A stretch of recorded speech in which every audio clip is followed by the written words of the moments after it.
Saanvi energy लिमिटेडले जेठ 9 गतेदेखि सर्वसाधारणका लागि प्राथमिक शेयर आईपीओ बिक्री खुला गर्ने भएको छ।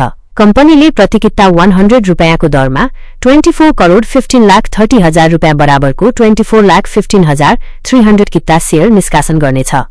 यसअघि कम्पनीले आफ्नो जारी पुँजी 88 करोड़ रुपैयाँको 10% अर्थात 8 करोड़ 80 लाख रुपैयाँ बराबरको 8,80,000 किता आईपीओ आयोजना प्रभावित स्थानीयलाई बिक्री गरिसकेको छ।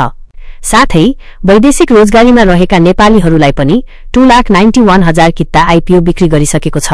सर्वसाधारणका लागि यो आईपीओमा जेठ 13 गतेसम्म आवेदन दिन सकिनेछ। यदि तोकिएको अवधिमा सबै शेयर बिक्री नभएमा आवेदन दिने समय जेठ 23 गतेसम्म लम्बिन सक्छ।